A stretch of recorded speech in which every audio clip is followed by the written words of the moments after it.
ప్రపంచంలో ఒక వింత వ్యాధి చాలా వేగంగా వ్యాపిస్తోంది. దీని ముఖ్య లక్ష్యం ఎవరంటే అమ్మాయిలు. వాళ్ళని అంతం చేయడానికి ఈ వైరస్ ని తయారు చేసి ఉంటారు. రోజులు గడిచే కొద్దీ ప్రపంచంలో ఉన్న 99% అమ్మాయిలు అంతమై ఉంటారు. ఇక్కడ ఒక విచిత్రమైన విషయం ఏమంటే ఈ వ్యాధి కారణంగా ఒక్కడంటే ఒక్క మగాడు కూడా చనిపోలేదు. మగవారు మిగిలి ఉన్న అమ్మాయిలని జంతువుల్లాగా పట్టుకొని రూమ్ లో బంధించి వాళ్లకు నరకం చూపించేవారు. మార్కు భార్య కూడా ఈ వ్యాధి కారణంగా ఆ దేవుడి దగ్గరకు వెళ్లిపోయి ఉంటుంది. కానీ మార్కు కూతురు ఆ మిగిలి ఉన్న ఒక్క శాతం అమ్మాయిలలో ఈమె కూడా ఒకటి. మార్కు తన కూతుర్ని ఎవరు కిడ్నాప్ చేయకూడదని ఆమెకు ఒక అబ్బాయి లాగా వేషం వేపిస్తాడు. అతను తన కూతుర్ని తీసుకుని అడవిలో తిరుగుతూ మనుషుల నుండి దూరంగా ఉంటాడు. ఒక రోజు ఉదయం వీళ్ళని ఒక ముసలి వ్యక్తి చూస్తాడు. ఆ ముసలి వ్యక్తి ఈ అబ్బాయి గురించి మాటి మాటికి అడుగుతూ ఉంటాడు. ఇంకా ఇతను తిరిగి వెళ్లే అప్పుడు ఇలా చెప్తాడు, నీ కొడుకు చూడడానికి చాలా సాఫ్ట్ గా ఉన్నాడని. మార్కు అతని మాటలను విన్న వెంటనే ఇతని నోట్లో నుంచి అస్సలు మాటలే రావడం లేదు. ముసలి వ్యక్తి వెళ్లిపోయిన తర్వాత వీళ్ళు నడుచుకుంటూ ముందుకు వెళ్తారు. వీళ్ళకు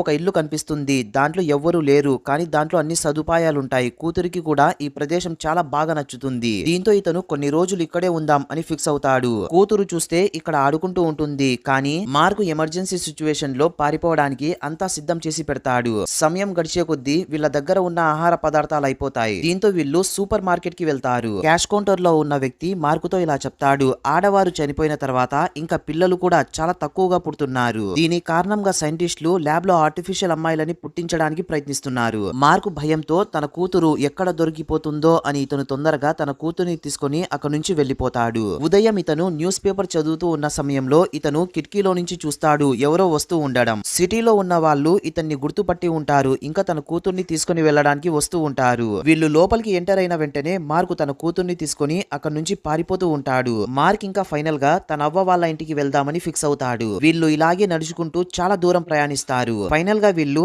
అవ్వ వాళ్ళ ఇంటికి చేరుకుంటారు. ఇంటి లోపలికి వెళ్లి చూడగా వీళ్లకు ఇది తెలుస్తుంది, అక్కడ ఆల్రెడీ ముగ్గురు ముసలి వ్యక్తులున్నారని.